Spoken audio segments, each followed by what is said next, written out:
Ok, gente, então vamos lá.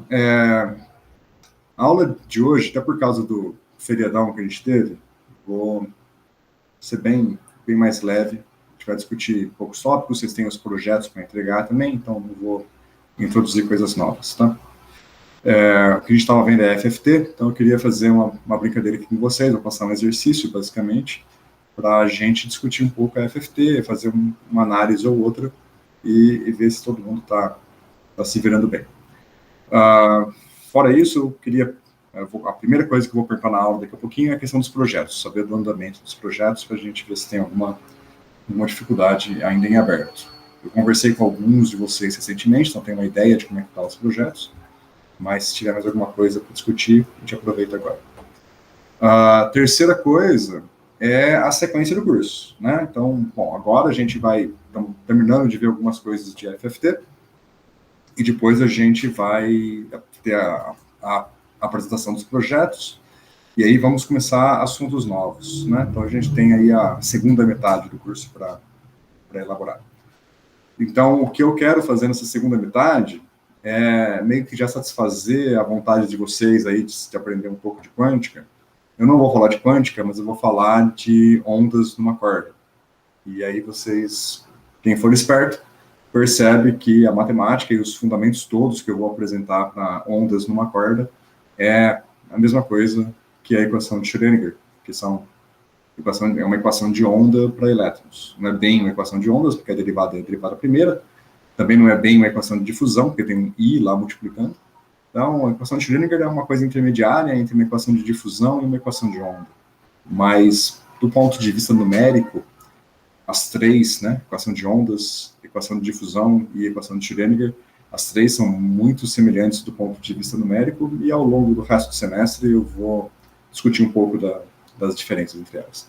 Tem uma outra equação interessante, que é a equação de Helmholtz, que vem da ótica, né, a equação da luz, que é basicamente as equações de Maxwell, reescritas como a equação de onda, só que com um índice de refração que depende da posição, que faz o papel do potencial na equação de Schrödinger. Essa é a equação de Helmholtz. Também cai no mesmo arcabouço de equações diferenciais, do mesmo tipo que a equação de Schrödinger e que a equação de ondas e difusão. Tá? Então, todas elas são muito semelhantes, e a gente vai passar por esse tipo de equação na segunda parte do curso, fazer alguns exemplos, alguns casos. Vamos definir os novos projetos. Então, só vou falar sobre isso depois que vocês apresentarem os atuais. Então, daqui umas 2 semanas, né? Uma semana e pouco. E depois, para finalizar o curso, eu queria falar um pouco de conceitos que vão nos levar ao Deep Learning, Machine Learning, essas coisas. A primeira coisa que eu vou querer falar, depois dessa parte da equação de onda, vai ser sobre o PCA, que é o Principal Component Analysis. Então, se alguém quiser já se adiantar, procura o que significa isso. Depois eu passo referências e tal. Que é meio que um precursor para essa brincadeira da estatística de fazer análise de correlações, que é o que está, grosso modo, por detrás do Deep Learning, né? Que é você encontrar as variáveis relevantes para um problema de forma automática. Então, a gente vai fazer isso com o PCA, e se o tempo permitir, a gente avança do PCA para algum código tipo Deep Learning. Já falei isso antes, para que isso aconteça, a gente precisa, talvez, de não sei se eu passo como lista de exercício, vamos ver, eu vou decidir nas próximas semanas, ou se eu passo como um projeto, alguém fazer o método de Ising, por exemplo, que a gente pode usar a saída do método de Ising como sendo o input para a gente fazer alguma análise de aprendizado de máquina não supervisionado. Dá para fazer, tem algumas dificuldades, mas a gente precisa do código de Ising funcionando. Eu tenho o meu, mas eu queria que a gente usasse um código de Ising desenvolvido por vocês, ou pelo menos por algum de vocês, se for o caso de um projeto. Então, essa é mais ou menos a sequência que eu quero de hoje para o fim do curso. Agora, então, fora isso, vamos voltar para a aula de hoje. Então, primeira coisa, os projetos. Qual é o status? Alguém tem alguma dúvida? Francisco e a Dora, eu acho que devem ter finalizado já, né? Talvez tenha que fazer a apresentação só. O Hélio e o Jason, conseguiram resolver as dúvidas que vocês me mandaram antes? Sim, professor. Já podemos responder? Pode. Não, o Geiso, ele não está hoje na aula porque ele está tendo que trabalhar, está cumprindo os horários lá, aí tá só eu hoje. Mas depois que nós conversamos lá na quarta-feira, a gente pegou ontem e fez e tivemos bons avanços. Já conseguimos plotar a órbita da Terra em torno do Sol, né? Terra mais Sol. Implementamos Terra, Sol e Lua também. A gente está com um pouquinho de dificuldade agora, mas o senhor até deu uma dica lá, a gente vai reunir novamente e vai fazer, de conseguir deixar a órbita da Lua mais evidente, sabe? Você até deu uma dica de como fazer. E de encontrar algumas proporções entre as massas, sabe? Dos corpos. E a gente também conseguiu implementar Sol, Terra e Júpiter. Então, ótimo. As leis de Kepler, não tenta olhar para ela no caso que tem a Lua, não, porque a Lua só atrapalha aí um pouquinho complica as equações. Então, olha para as leis de Kepler no Sol, Terra e Júpiter, que aí você consegue ver. Bom, o fato da órbita ser elíptica, é quase circular. A variação da área pelo tempo é algo que é fácil. Basicamente, pensar nos triângulozinhos quase infinitesimais. E a última lei de Kepler lá, que eu nunca lembro de cabeça, que é a razão do período pelo raio da órbita, é isso? É isso, né? Isso. Com alguma potência, T ao cubo sobre R ao quadrado, alguma coisa assim, né? Essa você tem que ter 2 planetas para verificar, né? Tem que ter a Terra-Sol, Júpiter-Sol, tem que ter mais de um para poder verificar. Mas, vai lá, o que você ia falar? Eu estava passando o caminho aqui. É só, por exemplo, quando a gente implementasse, uma dúvida que me surgiu, talvez, não sei se seria viável fazer ou não, mas eu tenho Sol, Terra e Lua. Não, Sol, Terra e Júpiter. Eu poderia fazer a implementação e demonstrar as órbitas considerando a Lua também, ou ficaria muito mais complicado? Não, consegue, tranquilo. O meu programa eu considero os 8 planetas e a Lua. Não, eu digo assim, no que tange a dificuldade, sabe? Não, eu acho que você tem uma... Se vocês olharem para o código, vocês tiveram algumas dificuldades no Sol e Terra, resolveu. Aí quando você vai de 2 corpos para 3 corpos, Sol, Terra e Lua, ou Sol, Terra e Júpiter, você enfrenta algumas dificuldades de organizar os vetores, de escrever somar as acelerações e tal. Mas quando você faz isso para 3 corpos, de 3 para 4, 5, 6, adicionar mais, fica bem evidente. Eu acho que tem uma transição de conceito, de dificuldade, de realmente quando você vai de 2 para 3, mas de 3 para mais passa a ser quase que um copiar e colar. Não, beleza. Então, acho que não tem problema, não. Só digo que não... Não, pode fazer, não tem nenhuma dificuldade a mais. Aqui você vai ter uma variável a mais do problema, que não vai agregar muito. Fazer Sol, Terra, Lua e Júpiter não vai te dar nada muito vantajoso com relação a fazer só Sol, Terra e Júpiter. Tá? A Lua ali não vai te dar muita coisa. A não ser que você queira brincar com a posição inicial da Lua e a velocidade inicial da Lua, para tentar achar algum regime em que Júpiter rouba a Lua da Terra, que hora orbita a Terra, hora orbita o Sol. Hora a Terra, hora Júpiter. É possível brincar com isso. Eu muito tempo atrás, quando eu comecei a fazer esses programas pela primeira vez, eu cheguei a ir tentando condições iniciais, muda aqui, muda ali, muda a massa, muda a posição, muda a velocidade, até conseguir achar uma condição em que isso acontecia.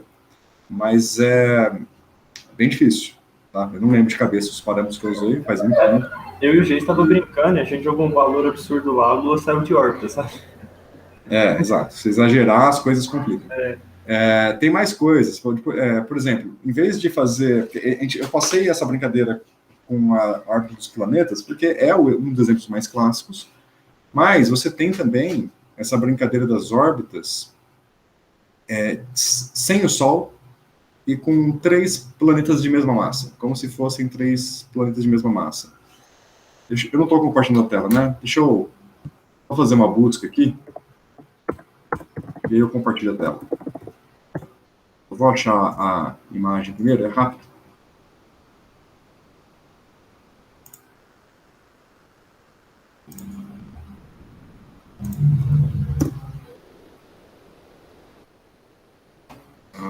A imagem eu achei, só deixa eu ver se ela está animada. Tá. Okay. Agora eu vou compartilhar. Tá, eu estou com um monitor só hoje, estou aqui na casa dos meus pais, então é um pouco mais difícil de eu coordenar as coisas aqui, tá? Aí, compartilhou? Tá vendo? Sim, tá pra ver. Então, essa dinâmica aqui, ó, tá vendo? Ó? Essas 3 bolinhas girando em torno do infinito.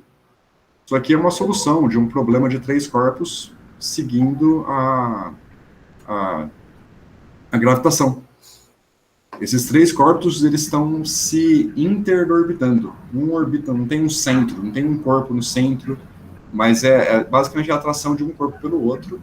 E é isso. Seu programa daria conta de fazer isso. A única coisa que você tem que fazer é tirar o Sol, colocar 3 corpos e ajustar as condições iniciais. Tá?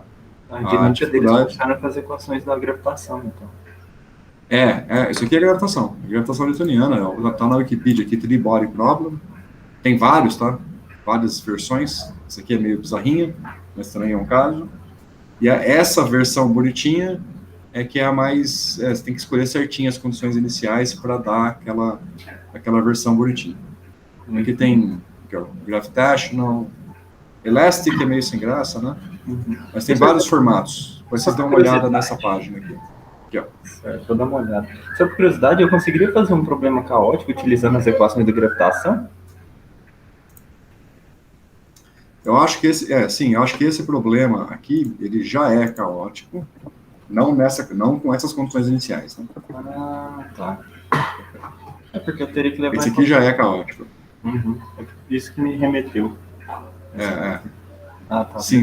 Esse aqui já é caótico. Tudo depende muito das condições iniciais. Então, essa figura que é bonitinha, que tem essa órbita com esse formato de infinito bem definido, é uma condição inicial muito bem definida.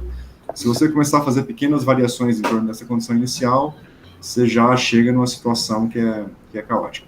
Começa a ter variações drásticas da dinâmica com pequenas variações da condição inicial. Essas condições iniciais bonitinhas, que igual ali naqueles 3 corpos descrevem o infinito, eu chego a elas meio que por tentativa e erro, ou existe... Não. Tem todo um estudo de como encontrar. Isso aí eu não vou falar agora porque eu não preparei, então eu vou acabar falando coisas erradas se eu tentar ir muito longe, mas tem aqui, ó, Special Case Solutions. Então tem discussões longas sobre isso. E, bom, o primeiro nome aqui já te diz que é discussões antigas, né? Sim. Lagrange, Euler. Então, é coisa muito, muito antiga, mas não é da minha especialidade, então não sei de cabeça tudo, não. Tá? Beleza. Preparar para apresentar. Mas aqui, procura nessa página, que aqui nessa página da Wikipedia você vai encontrar toda a discussão relevante dessa brincadeira. Tanto a parte de caos, quanto as soluções particulares, que são órbitas bem definidas e periódicas. Ok? Beleza, professor. Então, assim, acho que as coisas estão indo bem. Tá. Eu vou parar a apresentação um pouquinho, porque como eu estou com uma tela só, é meio complicado ficar o tempo inteiro compartilhando. Beleza. Francisco e Edora tá tranquilo, né? Vocês já terminaram, né? Eu queria tirar umas dúvidas. Diga. A primeira a gente conseguiu incrementar com o Pygame, fazer o usuário mexer. Só que, assim, é um código feio. Ok. Para cada clique é um if. Tá, né? Tudo bem. Interação com o usuário vai envolver ifs, inevitável. Então, tem no mínimo uns 90 if. O quê? Pouquinho, pô. Assim, complicado, porque, por exemplo, cada vez que você clica na tela, eu tenho que comparar onde que está pegando esse clique para saber o que está sendo apertado. Sim, eu concordo, mas tá aí a 90 ifs. Para cada quadradinho é um caso. Então, a gente fez uma tabela 45 por 45. Então, Não, você deve ter. tirando o Não, você deve ter. Não, botão. eu não conheço o Pygame. Mas uma vez que você clica na janela, ele deve fazer um callback para uma função que recebe como parâmetros o ponto onde ela foi clicada. Sim, a Não? gente pega o Ah, ponto do mouse, só que, por isso. exemplo, na tela eu defini um quadrado, que é uma casinha. Para mim saber Sim, se ele está clicando nessa casinha, eu tenho que saber se o ponteiro está ali. sim. Então é um if. Para isso não precisa de if, no máximo um. Uai. Pelo que eu vi, eles usavam if. E aí eu fui Ah, usando sim, if. mas não 90 ifs. Então, só que eu não fiz tudo, né? Eu taquei um loop para ficar fazendo para mim. Ah, vou te desenhar na tela aqui, porque sem desenhar ia ser difícil. Professor, tipo, a gente não escreveu literalmente 90 ifs. Tá, menos mal. Tem um loop que faz isso pra gente. Ah, não, eu imagino que seja o seguinte: você tem uma. Vou desenhar aqui, ó. Você tem a tela, e essa tela está quadriculada, que é a sua grade aí do jogo da vida, né? Exato. Ah, bom, vamos começar a contagem de cima para baixo, que as matrizes em geral são assim, né? Então, essa aqui é a coluna 0, coluna 1, coluna 2, coluna 3, coluna 4. E aqui é linha 0, linha 1, linha 2 e linha 3. E em termos de pixels, que é o que o Pygame vai te retornar, a sua matriz ela vai do pixel 00 até o pixel aqui embaixo, sei lá, 600 e... vamos chamar de NM. Esse NM, sei lá, que número que vocês estão usando aí, né? Mas pensa aí do tipo 640 por 480, 1024, 768, algum formato assim, né? É um contínuo de pontos muito mais denso do que a matriz aqui, 600 né? por 600 pixels. Quanto? Perdão? Pode falar. 600 por 600, mas eles não foram definidos desse jeito.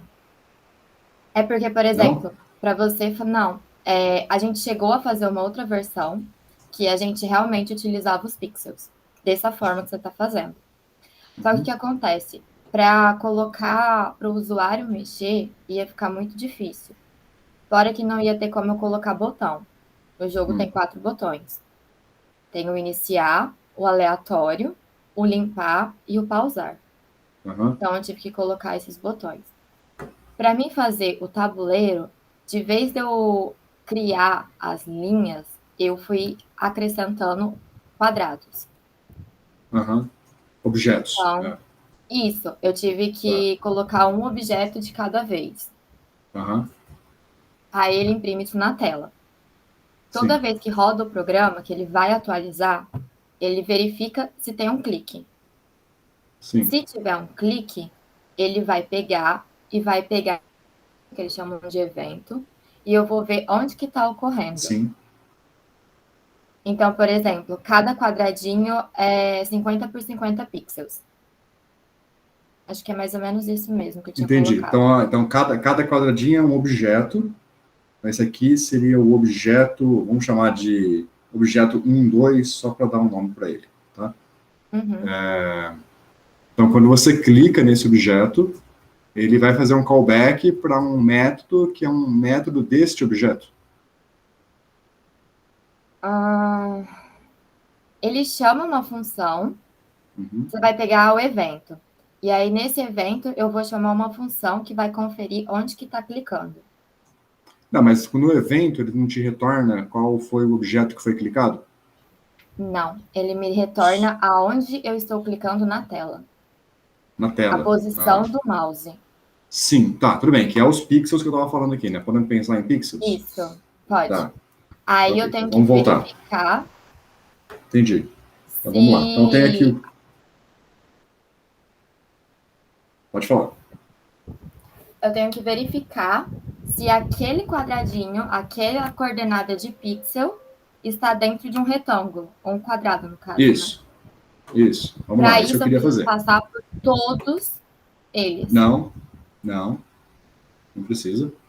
Eu acho que não precisa. Pelo seguinte, se você organizar esses objetos de uma forma lógica, você sabe a posição de cada objeto. Então, vamos chamar esse aqui de objeto 0, objeto 1, objeto 2, objeto 3, objeto 4, 5, 6, 7, 8, 9 e assim por diante, né? Objeto 10, 11, tarará. Você sabe que o objeto 0 está entre o pixel 00 e o pixel 5050, que você falou, né? Uhum. Esse ponto aqui é o ponto 5050. Então, se o clique aconteceu neste intervalo, é o objeto 0, e assim por diante. Como é que você pode fazer isso? Você pode indexar, tem que fazer uma indexação esperta. Estou fazendo de cabeça aqui, então estou tendo que pensar. Por exemplo, você pega a coordenada x. Vamos pensar na coordenada x primeiro. Então aqui, só para eu marcar aqui, ó. Aqui é 50. Vou pegar só o x, né? Porque depois com o y é a mesma coisa. Então vou marcar aqui os numerozinhos só do x. 50, 100, 150, 200, 250. Então, nesse meu caso aqui, 250 por alguma coisa, né? Então, eu pego a coordenada do clique x. Então, eu cliquei em x igual a 125. Certo? Uhum. Eu pego esse 125 e divido pelo intervalo entre os pontos. Então, se eu pegar esse x igual a 125, né? Vou pôr aqui.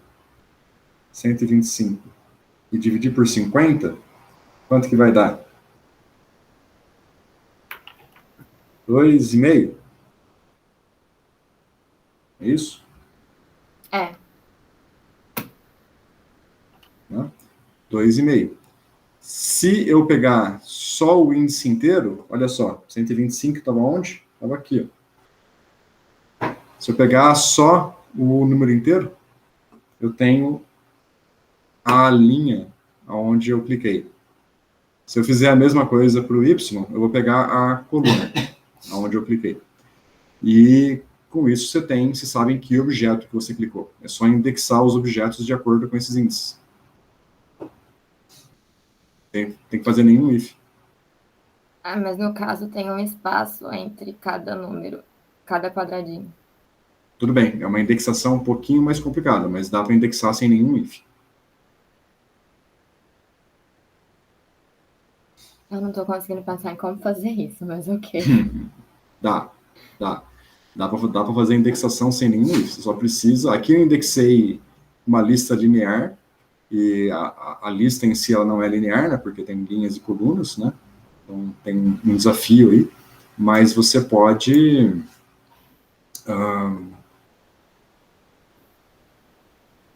O espaço entre eles não é importante. Pega realmente a distância. Se o objeto está aqui no meio, ó, você tem, sei lá, pegar um quadrado em branco aqui. Se o seu objeto está aqui e tem um bufferzinho entre eles, um espacinho entre eles, não é importante. Esquece esse espaço. Se for desde que seja bem pequenininho, você pode ignorar.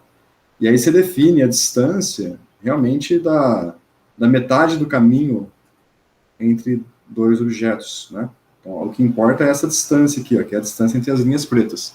Mesmo que o objeto tenha uma bordinha, você pode indexar usando a distância entre as linhas pretas. Então, de novo, dividir pelo tamanho, pela distância entre as linhas pretas e pegar a parte inteira, vai te dar a linha e a coluna, aonde está aquele objeto, e aí você tem que só achar uma forma de indexar a linha e a coluna automaticamente. Deixa eu avançar um pouco aqui no exemplo. Ó. Digamos que eu clico que eu clico agora num ponto, vou pôr em laranja aqui, ó. Bom, aqui, digamos que eu clico aqui, certo? Então, aqui é um certo ponto XY. Então, se eu pegar o X e dividir pelo tamanho, vamos chamar de LX, só que pegar só a parte inteira disso, só a parte inteira, acho que o pessoal costuma desenhar assim, né? Esqueci o símbolo adequado. Se eu pegar só a parte inteira dessa divisão, vai dar 2, igual deu aqui, né? Então, só a parte inteira é 2, então quer dizer que está na coluna 2. E se eu fizer a mesma coisa com o Y, só a parte inteira vai dar 1. Então, eu sei que eu estou na coluna 2, linha 1. Então, conceitualmente, eu sei isso. Agora, como é que eu associo isso a um objeto? Eu posso fazer uma lista de objetos, e a lista corre linearmente assim, 0, 1, 2, 3, 4, 5, 6, 7, 8, 9, tarará, tarará, e eu tenho que converter a minha indexação bidimensional, coluna 2, linha 1, numa indexação unidimensional. Como é que eu posso fazer isso? Bom, aqui eu tenho 5 colunas, né?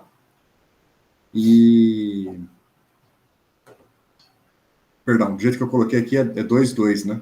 Aqui eu escrevi 1, mas só para deixar, vou trocar aqui de lugar para ficar mais claro. Aqui, esse é o XY. Não, estava certo, era. Estou viajando, desculpa. 2, coluna 2, linha 1, tá certo.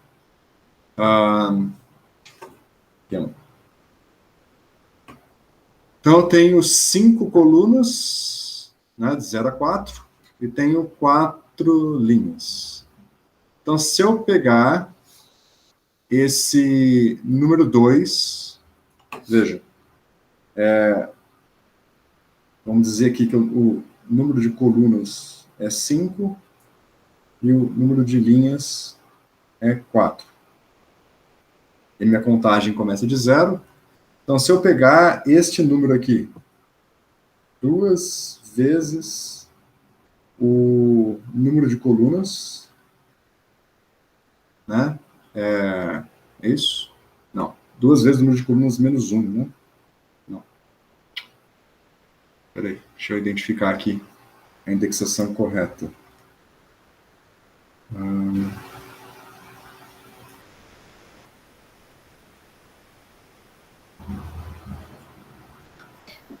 Vamos pensar primeiro que o Y é 0, né, que é mais fácil. Tem que ser 0, 1, 2, 3, 4 mesmo, né? Então, na verdade, é o número de colunas, isso, tá certo.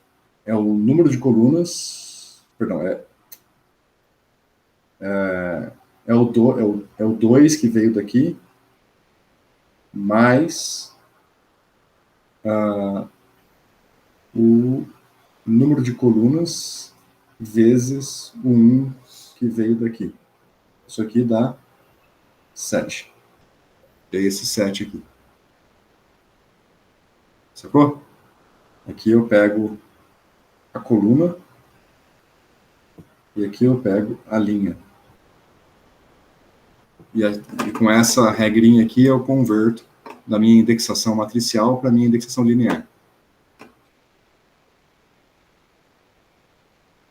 Sacaram? Eu entendi. Mas Aí você tem cria os uma lista. botões. Hã? Tem os botões também. Tudo bem, tem os botões, mas o botão vai estar numa outra área da sua janela, mas você sabe o tamanho desse cara aqui, né? Você sabe onde começa o 0, aí você vai ter que sofrer uma indexaçãozinha aqui. Aqui eu coloquei o 0 aqui. De Ele repente, começa no 50. tudo bem, mas aí você subtrai 50. Só subtrair a origem, desloca a origem. Só isso. Você faz x menos 50, y menos 50, alguma coisa assim. Só deslocar a origem de coordenadas aqui. Entendeu? Entendi. Dá para fazer, praticamente sem nenhum if. O código do jeito que tá, ele não tá pesado, ele tá rodando suave. Por incrível Sim. que pareça. Tá. Porque essas são alguns ifs. Tem o if para saber se ele tá clicado ou não ainda. Sim, tudo bem. Para quê? Por que você faz o if para saber se está clicado ou não? Porque eu tenho que saber se lá tá um 0 ou tá um 1, Para quê? pra mim pintar ele. Se ele já tiver pintado, quando você clicar, o que acontece? Ele tira a cor, ele volta ao normal. Então, quando você clica, se tá 1 vira 0, se tá 0 vira 1. Isso, e aí a cor alterna. Não precisa de if para isso. Sou chato, né? Eu tô me sentindo muito lerda, muito burrinha. Não, são truques que... Bom, esse truque aqui, na verdade, quem programa em C ou em Fortran, isso aqui já deve saber, porque é a maneira com que você indexa matrizes em C e em Fortran, né? Quando você tem uma lista, né, do jeito que está aqui, a gente tem uma matriz de tamanho n por m, quando você pega o elemento, sei lá, pega o elemento A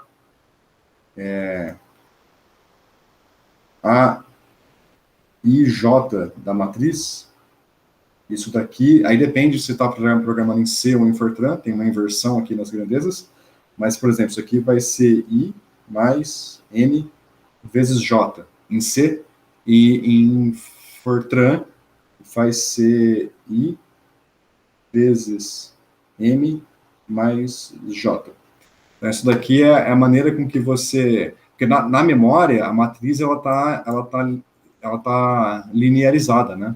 Ela é salva na memória de forma linear. Em C, você ordena linhas primeiro, e em Fortran ordena colunas primeiro. Por isso que tem essa diferença aqui na ordenação da indexação. Mas isso daqui é a maneira de indexar uma matriz em um vetor. Tá? Então, esse é o truque. Depois pensem um pouco no que isso aqui significa, que vocês vão ver que é simples. A outra questão é um truque que eu já fiz 1000 vezes, tá? Então eu sei de cabeça porque... Mas da primeira vez que eu fiz, provavelmente eu não sabia.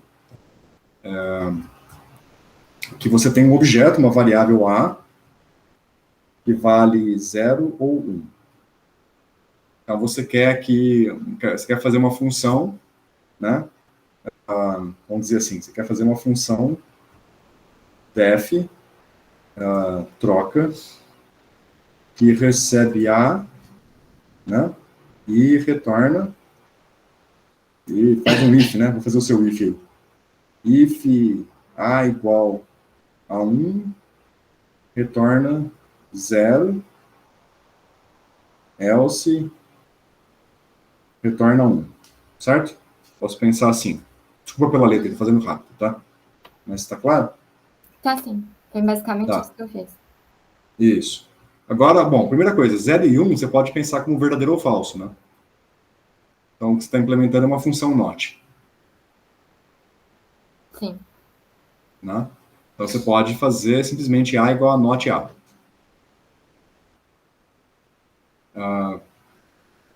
Em Python, como é que você faz o not A?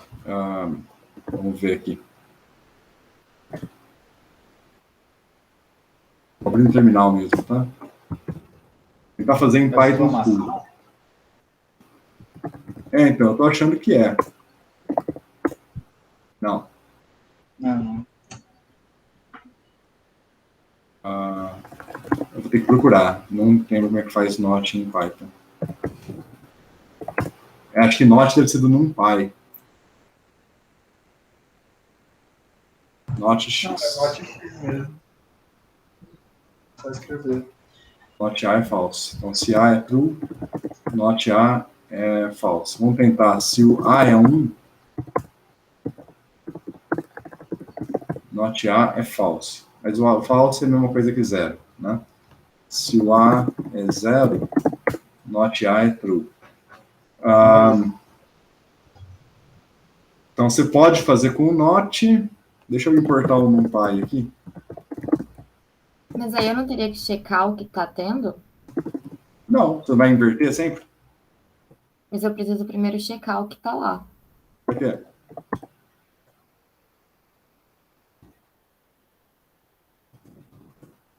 Não tenho not no NumPy. Você tem que ver no NumPy como é que é. Pensa um pouquinho, eu acho que não. Se você não quiser fazer o not, porque o not está retornando true e false, né? Não sei se é... Mesmo que você comece com 0, né? O not A, ele retorna true. Aí você teria que... Você poderia multiplicar por 1, aí ele volta para 1, né? Mas se eu não me engano, ele passa automaticamente para um. Eu acho que sim. Eu poderia fazer com o not a troca. Uma No outra exemplo opção... anterior, eu tinha feito usando true ou false, e na hora de imprimir, ele imprimia não imprimia true ou false. Então, eu acho que isso daqui é literalmente igual ao not. Tá? Então, você pode escrever simplesmente a função troca igual a lambda a not a. Então, esse treco inteiro aqui vira isso daqui sem if nenhum. Então, aqui já eliminou o if. Uma outra possibilidade é você fazer se não quiser usar o not, né? Porque como você vai fazer isso daqui? Porque esse not que eu usei é o not do NumPy, então ele não faz o broadcast, perdão, é o not do Python. Então ele não faz o broadcast do NumPy. Tem que verificar como é que é o not no NumPy para poder fazer o broadcast se você for fazer uma lista inteira de uma vez só. Não sei se é o caso. Talvez não seja o caso. Ele pega um clique de cada vez, né? Porque cada vez que você clica na tela, ele tem que atualizar a tela. Sim. Então eu acho que o not A resolve, mas só para mostrar o outro método que eu faria, caso eu precisasse fazer uma lista como um todo, ou você usa o not do NumPy, ou você pode pensar numa função que é a seguinte: eu tenho o A e a minha resposta vai ser o F de A. Né? Então, quando o A for 0, eu quero que a minha resposta seja 1. Então, aqui. E quando o A for 1, eu quero que a minha resposta seja 0. Então, eu posso pensar nesta reta aqui. Ó. Quem é esta reta? Essa reta é a reta F. Me ajudem a construir aí. Ela tem coeficiente angular -1, né?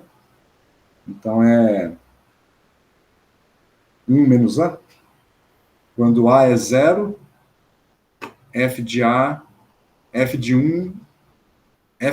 0, F de 0 é 1. Certo? Então, você pode também fazer a função troca igual a lambda A 1 menos A. Vamos testar aqui, ó, para verificar. Então, eu posso fazer as duas formas. Então, vou chamar de troca 1 igual a lambda A not A. Eu vou fazer o troca 2 lambda A 1 menos A. Então, troca 1, se eu passo 0, deixa eu só fazer o seguinte, eu vou multiplicar por 1, só para ficar, eu entendi que faz automático, mas só para, no nosso caso aqui, ficar mais bonito. Então, troca 1, se eu passo 0, retorna 1, se eu passo 1, retorna 0. E troca 2, se eu passo 0, retorna 1, se eu passo 1, retorna 0. Ok? No caso, eu acho que só dá para... É que eu estou tentando assimilar aqui. Eu acho que no caso, o que você tinha falado de pegar a coordenada e dividir, só vai dar certo fazer para a matriz, para onde estão as células. Porque no botão, o que vai acontecer depois é diferente do que vai acontecer na tela, dos quadradinhos. Porque os quadradinhos em si, eles vão ter eles fazem a mesma coisa, né? Eles vão passar de 0 a 1 ou 1 a 0. Então dá para fazer o mesmo. Nos botões, eu vou ter comandos diferentes, que é um vai chamar... O botão vai estar desenhado aqui do lado, sim? Eles estão embaixo. Tá, eu vou deixar do lado por causa do meu desenho. Tá? Se no seu caso o Y, no meu caso o X, se o X for maior do que isso, aí a condição é outra. Só isso. Um if só para distinguir se o clique está nesta região ou se o clique está nesta região. Então, mas cada botão vai fazer uma função diferente. Sim. Bom, não sei. Aí é detalhes que eu tenho que olhar para o código e. Mas Porque, aqui, por esse exemplo, clique aqui. Uhum, o botão para dar o play, o que ele faz? Ele chama o código do jogo da vida mesmo, né? sim. 3 linhas de código que ele chama, que a gente conseguiu resumir bastante. Uhum, O, o botão do aleatório, ele vai criar uma nova matriz. Quer dizer, a nova matriz vai sim. receber uma matriz aleatória, né? De 0 e 1. Sim. O botão de zero, de limpar, ele vai receber uma Sim, matriz entendi. zero do NumPy. Não, eu Acho que entendi. são Mas aqui funções a diferentes. dinâmica eu acho que depende muito de detalhes do Pygame que eu não estou por dentro. Então, não vou conseguir ajudar agora. Talvez eu precise olhar o código, olhar algum detalhe para tentar ajudar um pouco mais. Eu nunca implementei no Pygame, eu não sei se tem algum truque dentro do Pygame para identificar mais fácil aonde foi que objeto foi clicado. Então, Eu, tipo, quando eu eu, estava eu, fazendo, uhum, pode falar. eu não achei nenhuma videoaula que tinha alguém falando sobre ou alguma coisa do jogo da vida pronto, né? Com isso de usuário, com um Uhum, clique e tal. Então, eu peguei 2 jogos diferentes, que era o jogo da cobrinha e o jogo da velha. E aí, no jogo da velha, o cara realmente tinha feito na base de if. E aí eu falei, eu não conheço, vou na base de if. ah, tá vendo a minha tela aí? É exatamente esse negocinho aí. Só que aí eu tenho que verificar onde que tá a posição. Não precisa. Aqui você tem uma lista dos objetos que estavam debaixo do mouse quando você clicou. Ele já te faz, olha. Eu tava achando estranho você ter que fazer isso que você está me falando, porque uma engine de jogo, ela necessariamente tem que te retornar em que objeto você clicou. Isso é um fundamento básico de uma engine de jogo. Então aqui, ó, esse código está te dizendo, isso aqui vai te dar uma lista de sprites, né, de objetos que estavam debaixo do mouse no ponto clicado.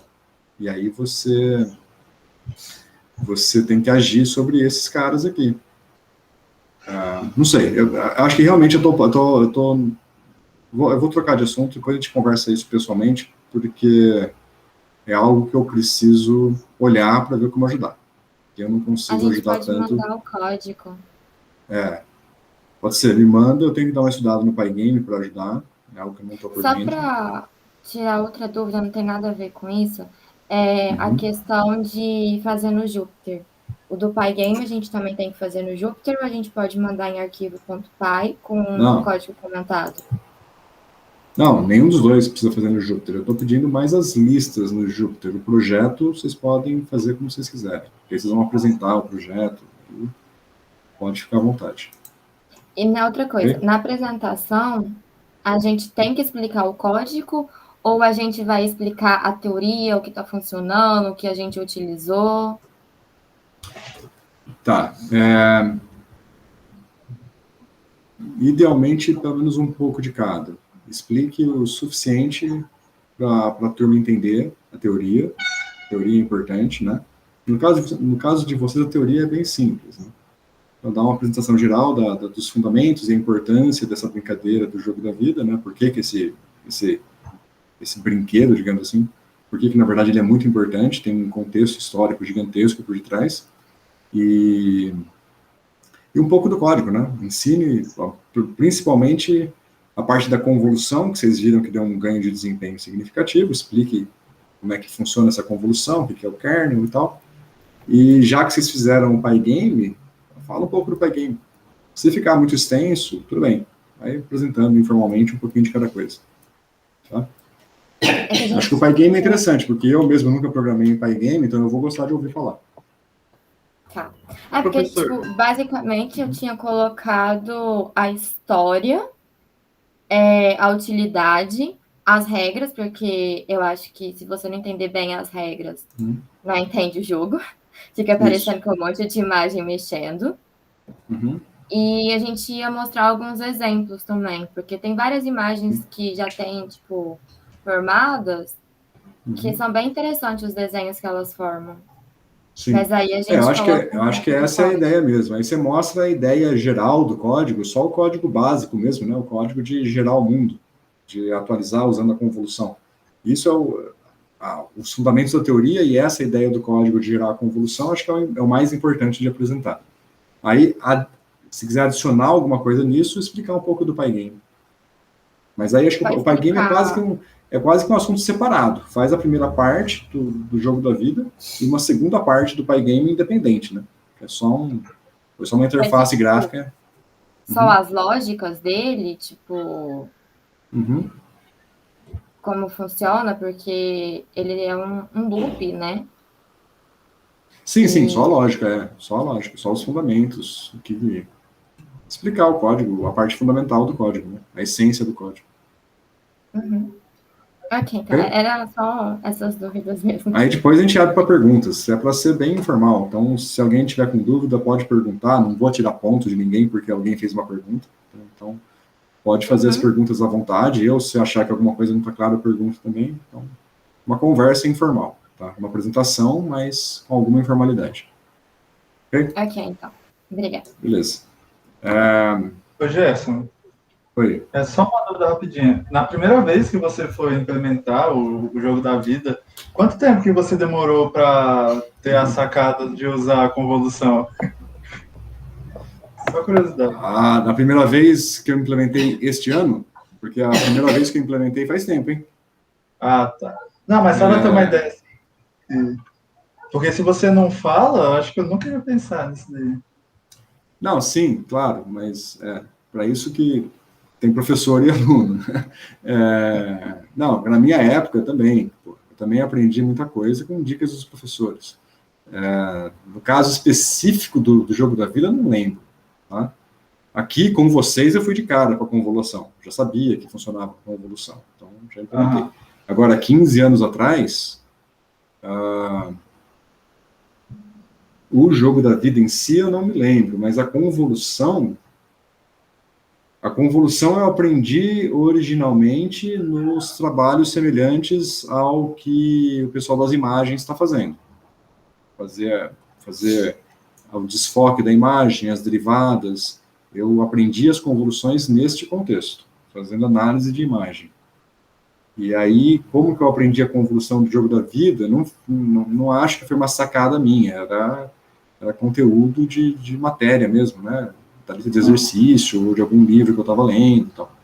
Era conteúdo, assim, não foi uma sacada imediata, não fui eu que bolei. É algo que Ah, foi se desenvolvendo. bacana. Uma, não é tão imediato. Tudo isso, as coisas que eu falei para a Dora agora, de indexar, tudo isso é tudo a matéria que a gente vai aprendendo nos cursos, mesmo com experiência. Tá? Da hora. Nada é mágica. Beleza, gente. Bom, e por último, o pessoal do código das imagens, né? Deixa eu parar de compartilhar um pouco a tela para poder ver a tela de vocês aqui, como é que tá. Tá. Então, Gabriel e o... Esqueci o nome do outro rapaz. É o Thiago. O Thiago não Thiago, tá na aula, porque teve um compromisso, eu acho, agora. tudo bem. Como é A que tá hoje gente, vocês? então, a gente separou e ele tá fazendo a parte do FFT e eu tô fazendo do OpenCV. Ele já conseguiu fazer o Blur já, acho que já tá quase acabando. E a do OpenCV eu consegui fazer os códigos dos objetos já. Eu tô fazendo do pêndulo agora, só que o pêndulo tá me dando um pouquinho de problema porque eu tô usando a webcam, né? E, e acho que ele detecta muita coisa e dá muito problema. Eu acho que vou Sim. tentar filmar e ver se fica melhor. Para fazer testes é melhor filmado, porque se você pega em tempo real, muda a iluminação, muda um pouco a qualidade da detecção. Então, até você aprender a controlar os parâmetros, é bom pegar uma filmagem fixa, que aí fica reprodutível, né? Aí você vai funcionar e depois tenta aprender o que os parâmetros fazem. Mas como é que você está fazendo essa detecção do pêndulo? Tem várias formas de fazer diferente. Eu tô usando alguns códigos aqui que eu encontrei. Ah, um código bem grande, mas tá ficando meio complicado. É. Então, tem 1000 formas de fazer. O OpenCV te dá métodos automáticos para fazer isso. Eu não gosto muito de usar na primeira abordagem, mas eles são muito interessantes. E tem a minha abordagem, que ela é bem mais simples, usa pouca coisa do OpenCV. Eu basicamente uso o OpenCV para capturar as imagens, mas as manipulações mesmo eu acabo fazendo quase tudo na mão. Basicamente o que eu faço é pegar a imagem, aplicar um filtro de cor que vai destacar a cor que eu quero. Por exemplo, se meu pêndulo for azul, vai destacar o azul. Então eu fico com uma máscara, que aonde é azul, a matriz é 1, aonde não é azul, a matriz é 0. Então eu aplico a máscara na imagem e isso destaca só o que é azul, né? Basicamente multiplica a imagem pela máscara. Então aonde é 0 desaparece e aonde é 1 não muda. Então você destaca o que é azul. E aí essa matriz de zeros e uns, igual eu falei para vocês, né? Você calcula o centro de massa dela, que o centro de massa é fazer a integral de x vezes a distribuição de massa ou de y vezes a distribuição de massa, né? E a distribuição de massa é a própria matriz. É só fazer uma integração numérica, multiplicando matrizes pelos índices de linha, pelos índices de coluna, você tira a posição média do pêndulo. Essa é a minha abordagem. Dentro do OpenCV, você tem um objeto que é o cálculo de momentos. Os momentos são as médias da distribuição. E nesse caso, ele vai chamar a matriz, ele vai chamar de distribuição. Então, os momentos são: o primeiro momento é a média, o segundo momento é x, integral de x vezes a distribuição, que vai te dar a média de x. O terceiro momento é a média de x quadrado, que vai te dar a variância. Depois, o terceiro momento é a média de x ao cubo, e assim por diante. Então, os momentos são essas médias de x elevado a n. E o primeiro momento é basicamente a posição média. Então, você pode usar o cálculo de momentos do OpenCV para encontrar a posição média, quando você consegue isolar a cor. Mas tem outras técnicas dentro do OpenCV para detectar objetos que você viu, né? E aí, né, tem que balancear o que é mais interessante, qual exemplo é mais útil para cada caso. Entendi. Eu não estou usando a cor, não. Eu estou usando a imagem preto e branco mesmo. E aí vai ter detecção de contorno. Tá. Aí tem complicações, né? Porque aí você pega muita coisa no fundo, você não consegue isolar. Então, para você conseguir fazer isso, você tem que colocar algum anteparo atrás para que a imagem seja só o pêndulo, né? Para que não tenha coisas atrás. Tem que ter um chroma key atrás, né? Eu acho que é isso que está dando problema mesmo no webcam. Sim. Deixa eu ver se eu tenho um vídeo aqui. Não tenho certeza se eu apaguei ele ou não. Antes de compartilhar a tela, deixa eu ver se está aqui ou não.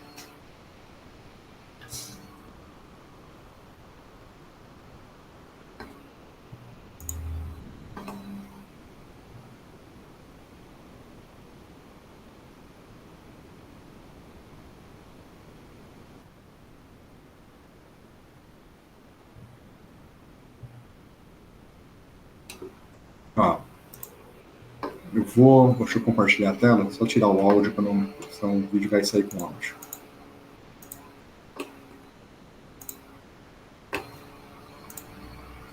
Não sei se você chegou a ver,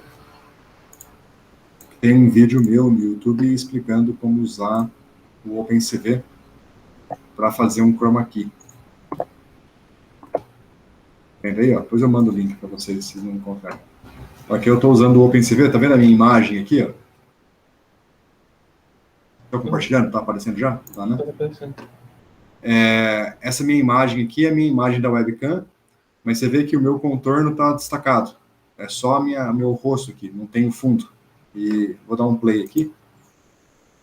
Então tá rodando em... Deixa eu tirar o som. Tá rodando em tempo real. E eu tirei o fundo. Usei o OpenCV para remover o fundo e destacar só a minha imagem. Então, isso aqui tem... Muitos dos truques que eu estou falando estão explicados aqui nesse vídeo. Tá? Vocês podem dar uma olhada depois aqui. E tinha um outro vídeo que eu não estou achando. Deixa eu dar uma olhada rápida aqui. Eu vou deixar compartilhado a tela mesmo. Acho que não tem nada que eu vou mostrar aqui nada demais. Não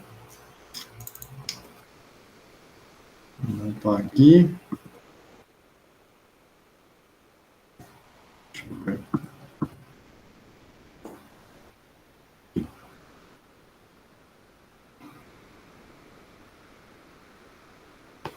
Esse daqui não está no YouTube mais. Mas aqui a gente usou Opens. Perdão. Aqui é algo que a gente fez há muito tempo atrás. Deixa eu só mostrar aqui. Ó. Aqui também usa o OpenCV. A gente fez um detector para detectar a posição da bolinha nesse fliperama e ajustar a imagem. E aí a gente fazia a previsão da trajetória da bolinha, que é essa curva azul. E a previsão da trajetória ajudava a gente a acionar o pinball ou não. Então, cada vez que a bolinha chegava lá perto, ele tal. E a trajetória era usada no código para definir quando que ia fazer isso ou não. Então, aqui é a imagem original, aqui já é a imagem manipulada, e aqui é uma imagem de detecção de movimento do OpenCV. Também tem algumas coisas aqui, mas esse código aqui não está mais no YouTube. E tinha um outro que eu queria pegar, mas não era esse. Eu abri esse aqui porque eu vi aqui. O outro deve estar... Putz.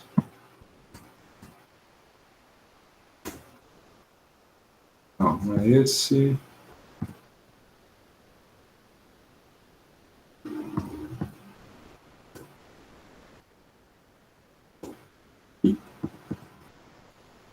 Acho que eu não tenho o vídeo. Esse aqui eu estou sem o vídeo.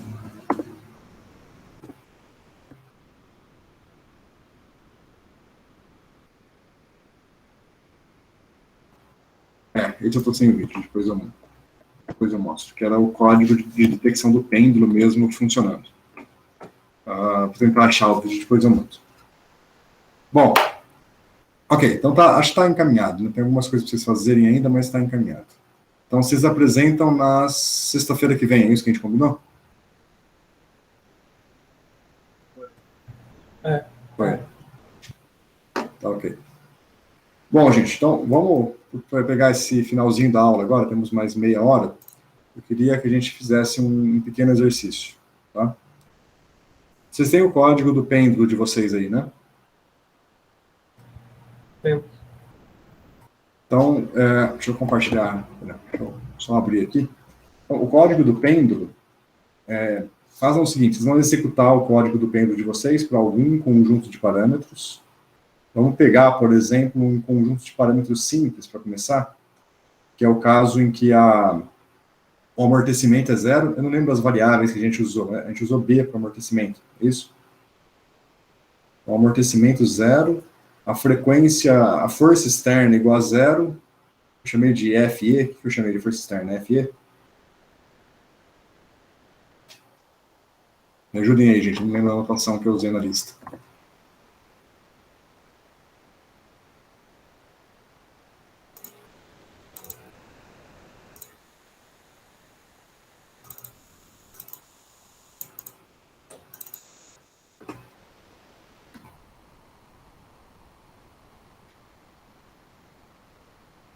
F, chamei de F. Então, a gente vai considerar, vamos pegar a equação do pêndulo, vamos começar com B igual a zero e com F igual a zero. E vamos começar com uma condição inicial, com um x0 bem pequeno. Pode ser algo como π sobre 10. Tá? Algo bem pequenininho. Então, nessas condições, o que a gente espera é que a solução seja um cosseno. Tá? Então, aqui a gente deve ter uma solução do tipo de cosseno de ω0t. E aí eu quero que vocês façam a transformada de Fourier deste cara. Vamos chamar isso de x-til de ômega, como função de ômega, e isso deve ter 2 picos, né, naquele nosso esquema do gráfico lá, basicamente em ω0 e menos ω0. Será que vocês conseguem fazer isso? Pegar o vetor que sai daqui desse cálculo, fazer a transformada de Fourier e ver esse gráfico aqui? Vamos tentar? Depois a gente vai mudar os parâmetros.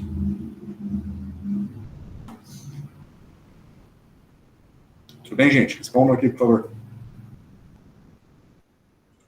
Acho que dá para fazer sim. Vamos ver. Beleza. Eu vou fazer aqui também, deixar pronto para a gente discutir. Enquanto vocês vão fazendo aí, eu vou interromper a minha tela aqui.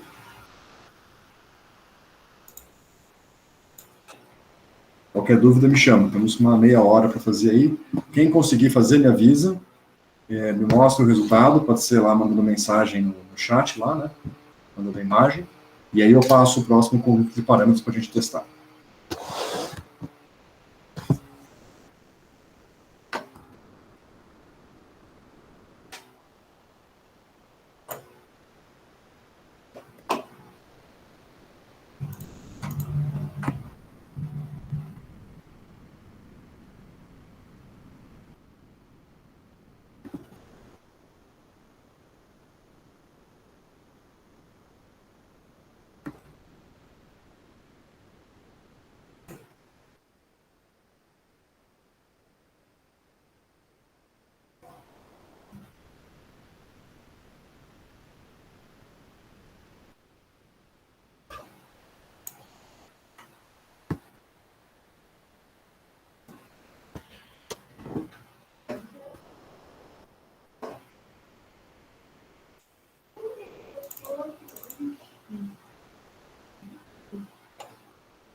Professor, essa parte de Fourier tem naquele seu livro lá, o OneSite, que você passou?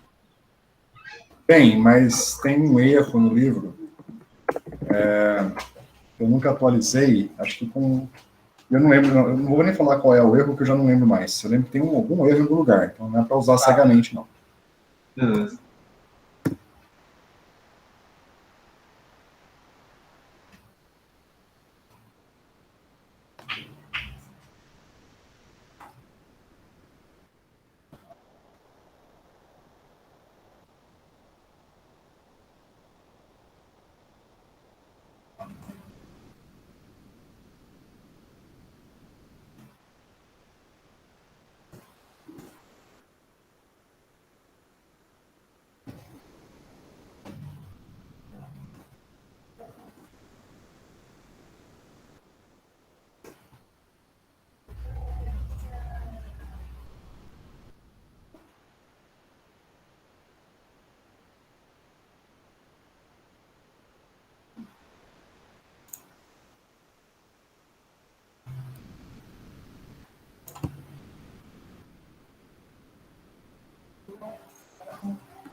E aí, pessoal, estão conseguindo?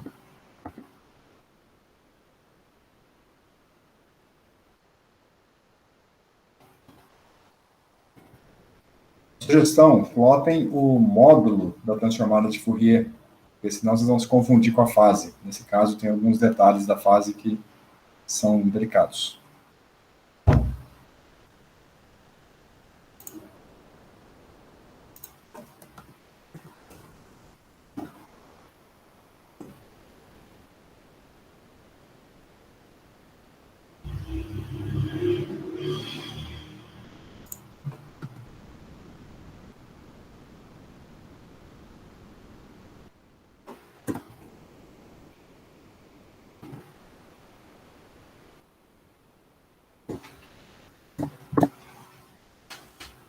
Pessoal, tá aí? Estão conseguindo? Conversem comigo.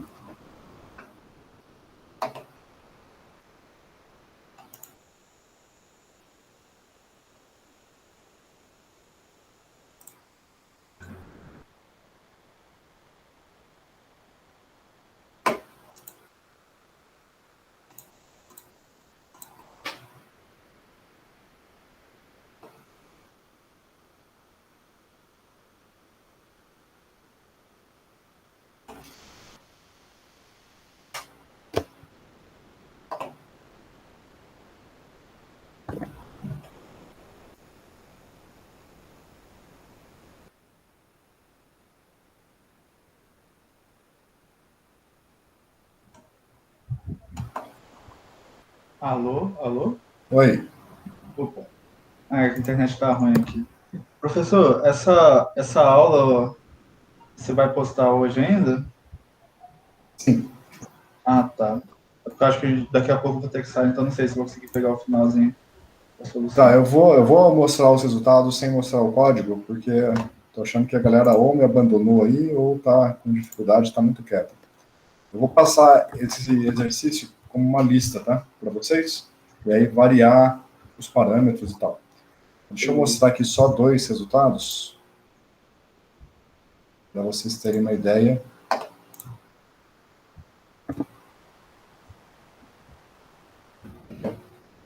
Aqui eu estou escondendo o código, tá? Vou mostrar só os resultados em si.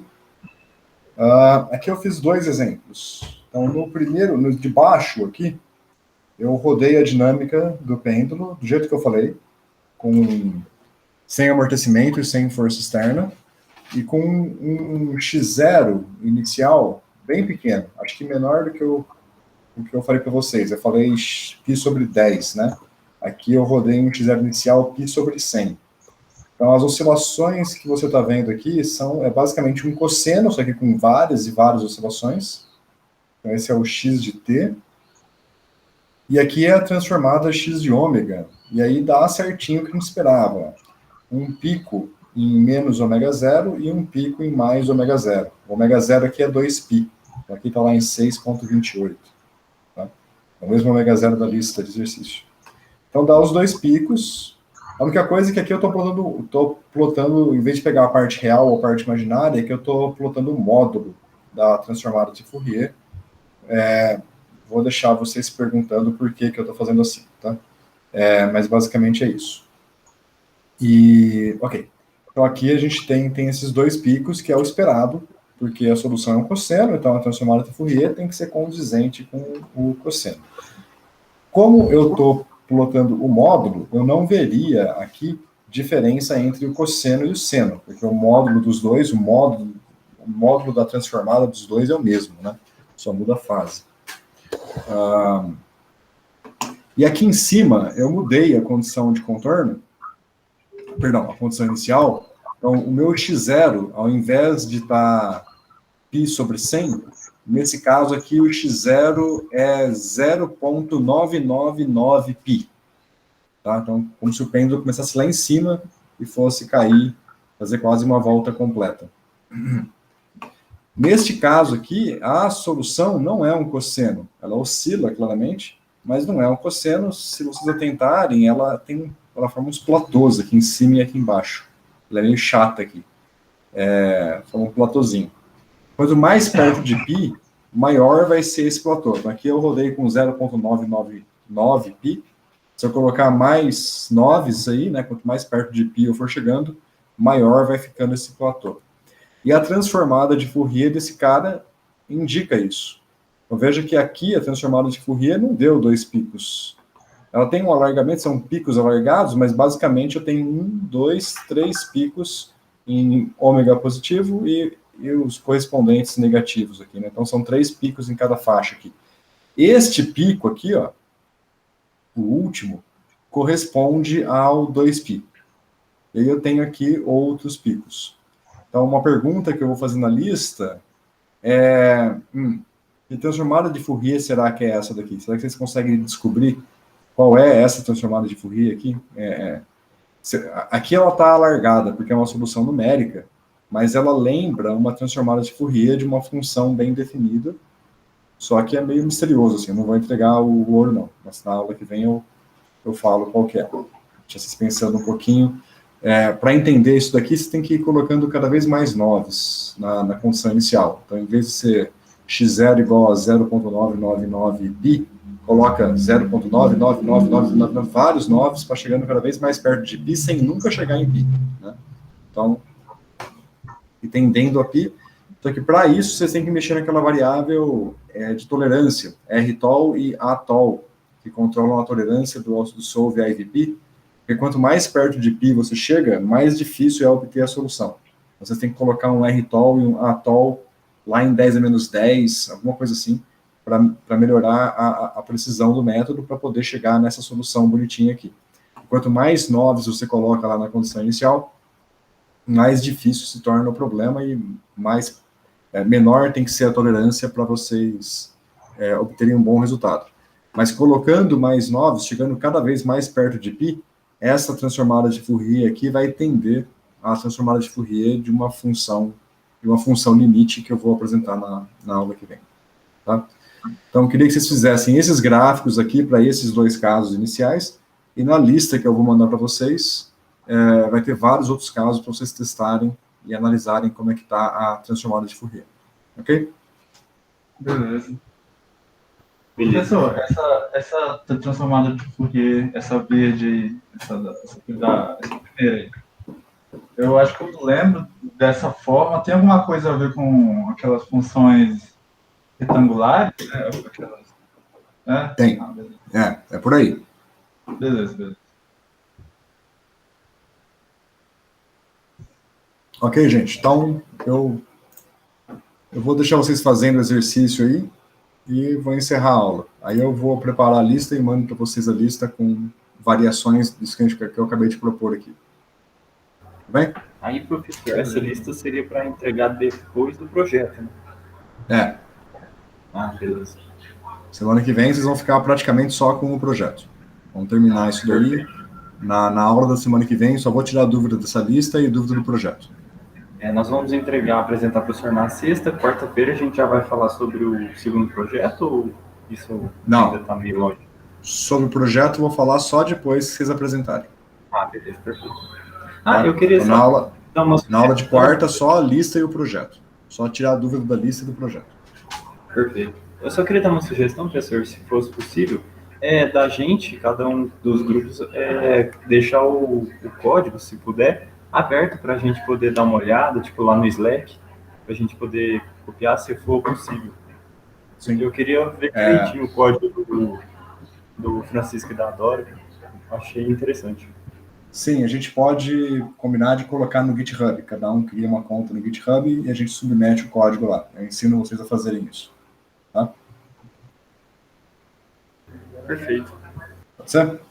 Me lembra disso, tá? Pode ser que, já que você sugeriu isso, eu não iria dar uma aula de Git, porque eu sei Git, mas eu nunca preparei uma aula de Git, não saberia como organizar uma aula de Git, tem que pensar. Mas vou passar uns links para vocês, eu acho melhor do que eu preparar uma aula de Git, que é um tópico que eu nunca preparei. Vou passar uns links com tutoriais de Git e falo meio que informalmente na aula que vem um pouquinho sobre Git, como é que ele funciona, tá? Mas uma aula completa eu precisaria preparar com muita calma para eu descobrir qual é a lógica da aula que eu tenho que apresentar. Gerson. Oi. Hoje em dia o Git está muito simples, dá para que antes tinha que praticamente era só no terminal que a gente usava, mas hoje em dia eles colocaram meio que como você fazer o upload dos seus arquivos só arrastando do computador pro Sim. repositório. Para fazer a submissão inicial, sim, mas para entender para que serve o Git, não. Eu pessoalmente já ouvi falar, mas não faço ideia do que seja mesmo. Eu vou mandar os tutoriais. Eu sou antigo, então eu uso o Git pelo terminal, tá? Mas tem diversos aplicativos que te auxiliam se você usar o Git para não ter que ficar decorando comando de terminal. Se você usa o VS Code para programar, o VS Code se integra muito bem com o Git.